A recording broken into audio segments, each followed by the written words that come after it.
প্রয়োজন। আমাদের ছেলে মেয়েদের মানসিক অবস্থা এখন সেরকম ভালো যাচ্ছে না, কারণ তারা সেরকমভাবে কোনো বিষয়বস্তু তাদের প্রয়োজন এবং সেটা পাচ্ছে না, এবং তাদের নিজেদের গিয়ে সেটাকে আর্ন করতে হবে, অ্যাকোয়ার করতে হবে, অ্যাচিভ করতে হবে, সেই কন্ডিশনটা নেই। কারণ ম্যাক্সিমাম গার্ডিয়ানরা তাদের ছেলে মেয়েদের যা যা প্রয়োজন সেটা দিতে পারছে, এবং সেই জিনিসগুলো ছেলেমেয়েরা পেয়ে তাদের মধ্যে যে একটা ক্রাইসিস, তাদের মধ্যে যে একটা বিষয়বস্তু নিয়ে ক্রাইসিস, রিসোর্স নিয়ে ক্রাইসিস, সেটা নেই। তাহলে একটা মানুষের লাইফে যদি কোনো রকমের ইচ্ছা আকাঙ্ক্ষা না থাকে, একটা আশা না থাকে, কোনো কিছু একটা পাওয়ার ইচ্ছা, একটা হোপ না থাকে, তাহলে সেই মানুষটা কী করবে? সেই মানুষটা ডিজিটাল ওয়ার্ল্ডে গিয়ে সেখানে গেম খেলে, সেখানে এন্টারটেইনিং কন্টেন্ট দেখে নিজেকে ফুলফিল করার চেষ্টা করছে, এবং যেটা ভার্চুয়াল সেটা রিয়েল নয়। তো আমি তো স্ট্রেট যেটা দেখতে পাচ্ছি সেটা হচ্ছে, যেটা রিয়েল না সেখানে কেন আমাদের ছেলে মেয়েদের আমরা রাখবো?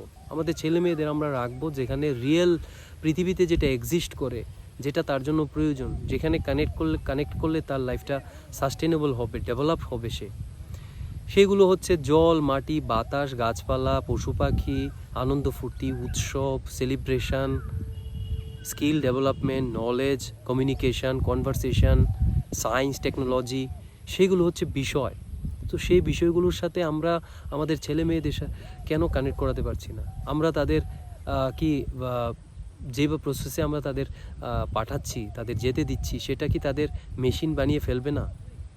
তাহলে অ্যাট দ্য এন্ড যদি তারা মেশিন হয়ে যায়, অ্যাট দ্য এন্ড যদি তাদের সেই হোপলেস হয়ে যায় তারা, এবং তাদের মধ্যে যে সেই হোপ, আশা, সেই রকমভাবে একটা জজবা, সেরকমভাবে প্যাশন না থাকে, তাহলে হোল লাইফ সে কিসের ভরসায় কাটাবে? কাকে কেন্দ্রে তার মনের মধ্যে নিয়ে কাটাবে? তো সেই ক্রাইসিসটা সোসাইটির মধ্যে, ইউথদের মধ্যে প্রচণ্ড পরিমাণ দেখা যাচ্ছে, যে তাদের মধ্যে সেরকম একটা আবেগ, সেরকমভাবে একটা ইচ্ছা, সেরকমভাবে একটা একটা একটা কোনো কিছু একটা অ্যাচিভ করার যে একটা একটা জুনুন, সেটা অভাব পড়ছে। হয়তো বা আগের জেনারেশনে আমাদের লাইফেও আমরা দেখেছি, যেগুলো আমরা অ্যাচিভ করার জন্য আমরা ফাইট করেছি, অ্যাচিভ করার জন্য আমরা লেখাপড়া করেছি, কারণ আমাদের ফিজিক্যালি আমাদের লাইফে আমাদের প্যারেন্টদের কাছে সেগুলো ছিল না। এখন আমরা সেগুলো আর্ন করেছি, তার মধ্যে একটা স্যাটিসফ্যাকশন আছে। কিন্তু এখন আমার ছেলে মেয়েরা, আমার যারা নেক্সট জেনারেশন, তাদের তো সেগুলো অ্যাভেলেবল। তো তারা যদি সেগুলো অ্যাভেলেবল পেয়ে যায়, তাহলে সেগুলোর তো ভ্যালু তার লাইফে থাকবে না। এবং সেগুলোর ভ্যালু থাকবে কেন? যেগুলো অলরেডি হয়ে গেছে তাকে কেন বারবার তাদের কাছে নিয়ে আসবো, যে এগুলো আমরা অনেক পরিশ্রম করে আর্ন করেছি, তোমাকে সেটা বুঝতে হবে। It's not a good thing to tell. কারণ যেটা রিয়েল না, তার লাইফে তো সে তার ফ্যামিলির কাছে সেটা পেয়ে গেছে, কিন্তু সে কেন সেগুলোকে এত ভ্যালু ওইভাবে দেবে যেভাবে আমরা দিয়েছি? তার কাছে যেটা ভ্যালুয়েবল হবে সেগুলোকে আমাদের তুলে ধরতে হবে।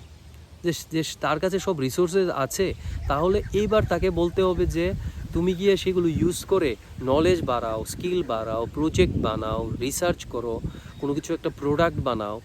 স্কুলের মধ্যে কোনো রকমের কোনো কম্পিটিশন হলে সেখানে পার্টিসিপেট করো, কলেজের মধ্যে পার্টিসিপেট করো, একটা ডিবেট করো, সেখানে তোমার নলেজটাকে কাজে লাগাও। সোসাইটির মধ্যে কোনো একটা প্রবলেম থাকলে সেই প্রবলেমটাকে সলভ করার জন্য দিনরাত্র কাজ করো। তো সেই জায়গাতে সেই ছেলেটা বা মেয়েটা কোনো একটা রিজন, কোনো একটা অবজেক্টিভ পাবে তার লাইফে। ম্যাক্সিমাম টাইম আমি দেখছি যেটা আমাদের স্টুডেন্টদের মধ্যেও, আমাদের সোসাইটির মধ্যেও, ইউথদের মধ্যে কোনো রকমের অবজেক্টিভ নেই সারাদিন। অথবা আমি যেটা আবার রিপিট করছি, যে আমার লাইফে আমার একটা অবজেক্টিভ ছিল যে আমাকে ভালো করে লেখাপড়া করে জব পেয়ে সেগুলো আমার লাইফটা, আমার ফ্যামিলিকে রান করাতে হবে, আমার নিজেকে রান করাতে হবে, otherwise there is no option. কিন্তু আজকের দিনে ছেলে মেয়েদের কাছে তো সেই ব্যাপারটা রিয়েল নয়, কারণ সে দেখছে যে তার ফ্যামিলি রান করছে, এবং তার বাবা মা নিজের দায়িত্ব নিজে নিতে পারছে, এবং আগামী দিনেও হয়তো বা সে ভাবছে যে সেটা হয়ে যাবে। তাহলে একটা আননেসেসারি একটা ভার্চুয়াল কেন তার মধ্যে ক্রাইসিস ক্রিয়েট করার চেষ্টা করব? যেটা রিয়েল হচ্ছে একটা মানুষ হিসেবে তার ক্যাপাবিলিটিকে কীভাবে আমরা ইউটিলাইজ করাতে পারবো, তার জন্য আমরা কিভাবে তার সাথে কমিউনিকেট করতে পারছি কি না, তার সামনে সেটা তুলে ধরতে পারছি কি না।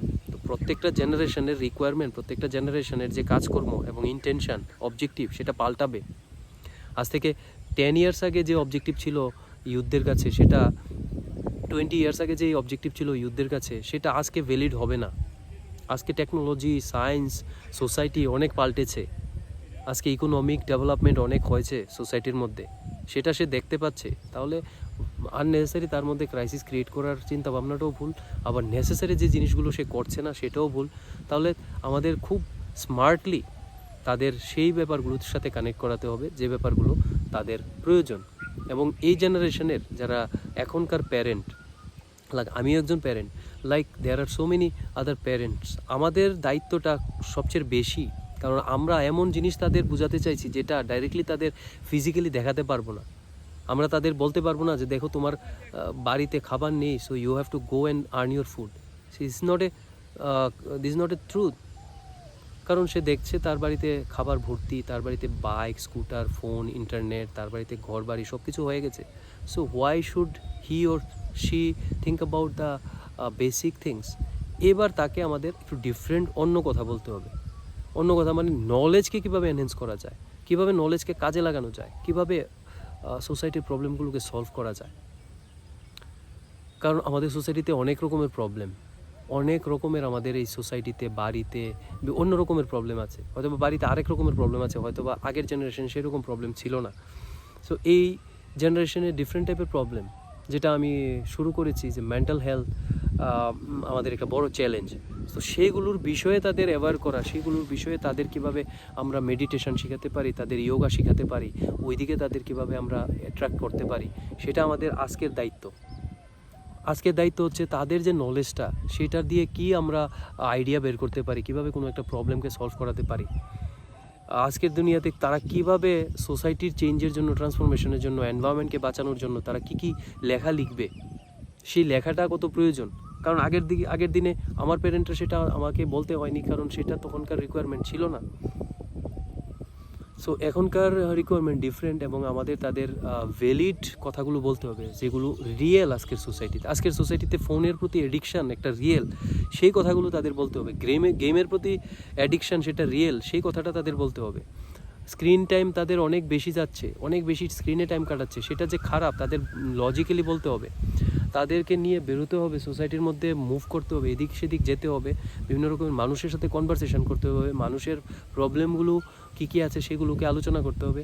হয়তো আমরা সলিউশন খুঁজবো না, কিন্তু আমার ছেলে মেয়েগুলোকে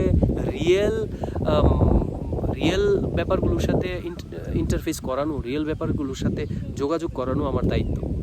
যদি আমি তাকে মনে করি ঘরের মধ্যে রেখে আর স্কুলে এবং কলেজে পাঠিয়ে তাকে আমি অনেক বড় মানুষ তৈরি করে নেব, তাহলে এটা আমাদের একটা ভ্রান্তি। সেই ভ্রান্তি থেকে আমাদের বেরোতে হবে এবং আমাদের তাদেরকে রিয়েল দুনিয়ার রিয়েল প্রবলেমগুলোর সাথে যোগাযোগ করাতে হবে,